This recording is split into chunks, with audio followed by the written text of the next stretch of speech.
is a custom laser etch dial that is lasered through and then backside loomed. We did a little bit of painting on the front and then etched out in the back. So this is a Western Kentucky University. It came silver and silver etched, but it was kind of hard to read the dial. I mean, you could see it, but we painted it in black and then sanded it, and then you can actually see everything on there a little bit better. And then the accents, where you can see that they're in white going around, as well as the lettering on Western Kentucky, we actually lasered fully through so that we could backside loom. And if you've seen my other videos of this, you can see this in the light decently for just a minute. But you might have to go to a darker area to continue to see it being loomed. Actually, that's holding on there pretty good. So this is a ladies style watch. If you see my other builds are typically a 42-22. This is an 18 lug 38 millimeter watch that is in polished. And since we had this part in polished, I found a really low profile bezel that was also polished. But you will be on your game keeping your fingerprints off. And if you put any tiny scratches in it, I don't have any because I typically never do polished builds, but some Cape Cod you can put it on there and buff out. It smells really nice too.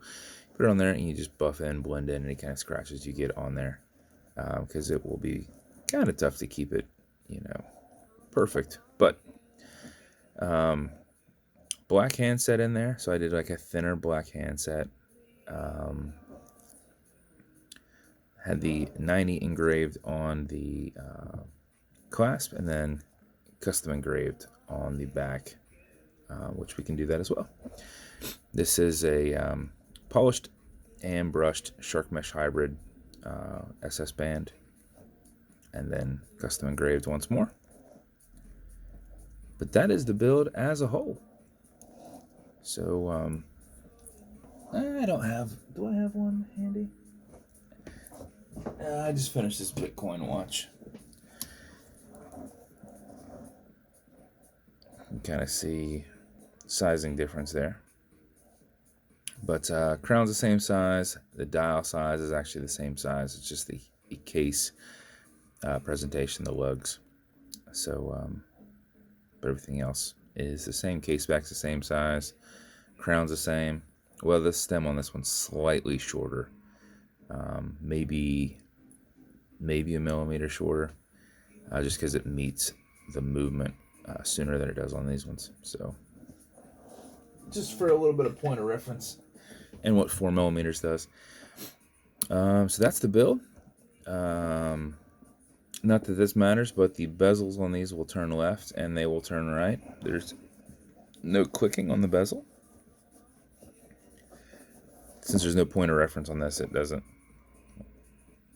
quite matter that it will turn left and turn right, but it is a good looking dial. I was quite happy with it. Automatic mechanical, so you can wind it, you can wear it, you can put it in a watch winder, but if it is dead or you're not going to be very active, make sure you wind it just a little bit before you put it on. How you do that is you back the crown off the threads until you hear it and feel it clicking. At that point, you can wind it, and a wind is a turn away from you. Turning it back towards you doesn't do anything, but it's a lot easier to keep your finger spacing. And just go back and forth. You can't overwind it. You can do this all day if you want. But if you do it for 4 or 5 seconds before you put it on, you'll keep time. That mixed with your rotor in the back, which, since it's got a solid case back, you can't see that it's got just one of my fancy rotors on there with my engraving initials on there. But it's got a rotor in there. So you can kind of feel it moving back and forth, but you can't see it.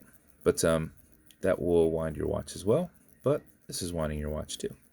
So if you do it for something closer to 20 seconds, you're going to max out your 31 plus hour power reserve, which is what I do to make sure that they keep time through the night, and they're good to go the next day. If you pull it to the one and only click, you can now set your time. You'll notice you've got a wobble crown that deflects lateral pressure from going into the stem, into the movement. If you don't like that you can feel it moving, you're either pushing or prying on it too much, which is the whole purpose of it. So stop doing that, or you can just pull it straight and you won't have that. Okay, Google, what time is it? 10:46 a.m. 10:46. Push it right back over to get it out of the wind setting, and then thread it down. And there's the build. As with every build, comes with matching beads, and since we knew this was for a lady, we wanted the pop of color to be in there. Dial matching custom box.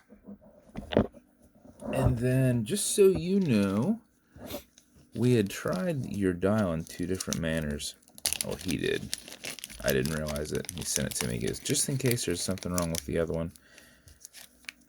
He did one where he did not etch out the Western University.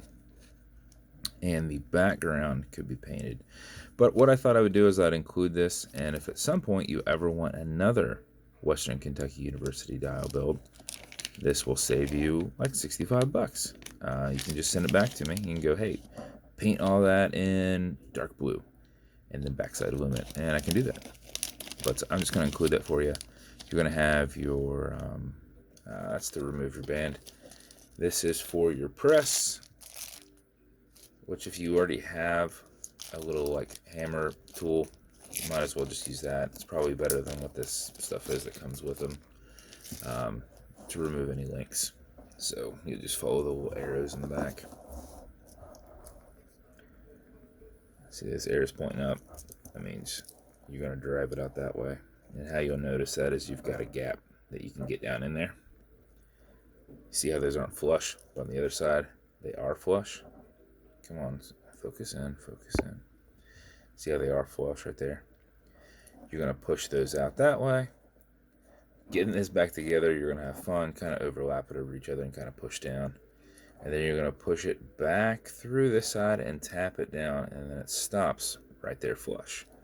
So just mimic what's on there, but that's how you get it out. It's just a piece of folded over metal, and that fold over is what stops it up here. The pointed tip is what's out here. That's what you drive down and feed it back in. You feed it, you do the opposite of what you do. You drive it out that way, you push it back through this way. So, but yeah, so that will be in the box as well. Also, you're going to have your microfiber, which I've been using from time to time, since you can put fingerprints in these pretty easily. But it's going to come with watch cleaners. This is good on all glass metal parts of your watch as a whole.